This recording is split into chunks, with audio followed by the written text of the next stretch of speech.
My name is Dante Virgil, my pronouns are he, him, and I am Colorado Drag Excellence.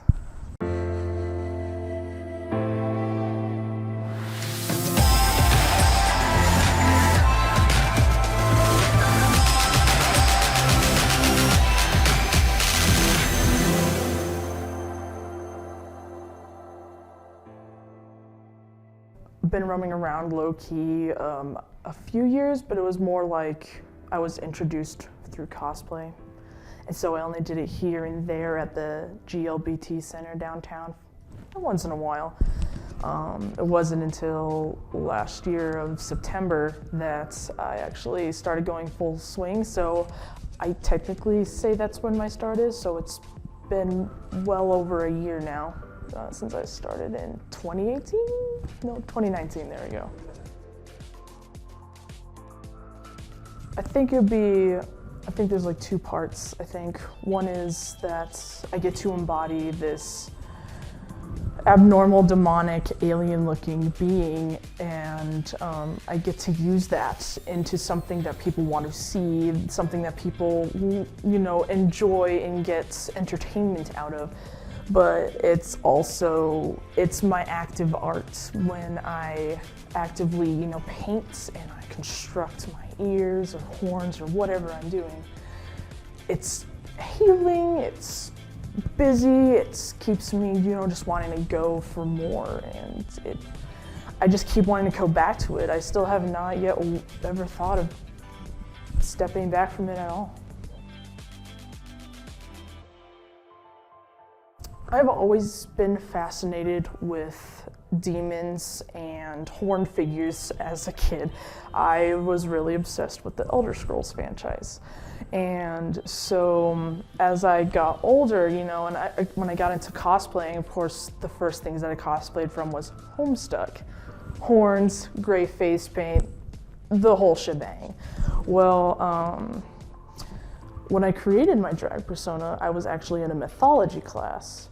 And we were actually going over Dante's Divine Comedy, which it was a story that really brought me in because I found it interesting. Of what we did go over was, this man is being led through by Virgil through layers of hell, seeing everybody else's demons and everything he has to encounter in order to better himself for it.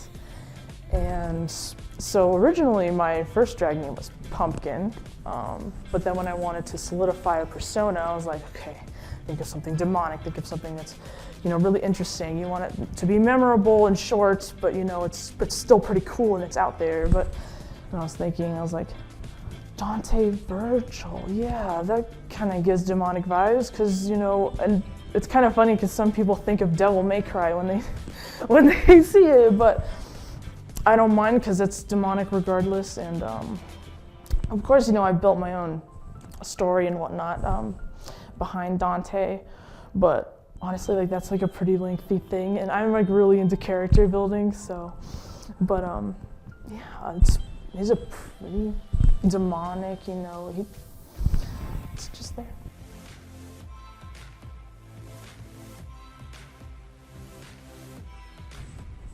Take a gamble that your craft is in there and just go for it and just go to work with your hands, because I used to not be able to do this. This is all 8 years of fine-tuning.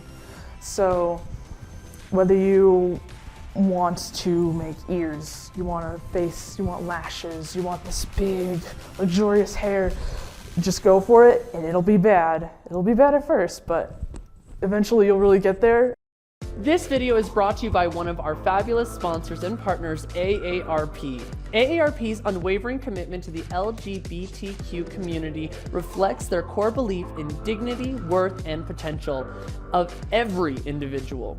They see diversity not for a reason of division, but as a source of strength. For them, LGBTQ communities are a vital part of the quilt of American life. AARP's commitment can be measured by what they say and what they do in their policy work at the community, state, and national levels as they collaborate with other organizations serving multicultural communities.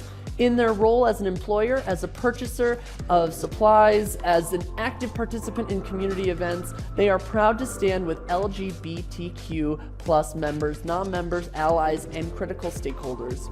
With more than 2% of AARP's nearly 38 million members self-identifying as LGBTQ, AARP may have one of the largest constituents of LGBTQ members among U.S. membership organizations. At AARP, they work hard every day to fight for and equip individuals to live their best lives. What we do for all, is a guiding principle articulated by their founder, distinguished educator, Dr. Ethel Percy Andrus, and they proudly carry it forward. Thank you so very much, AARP, for sponsoring Colorado Drag Excellence.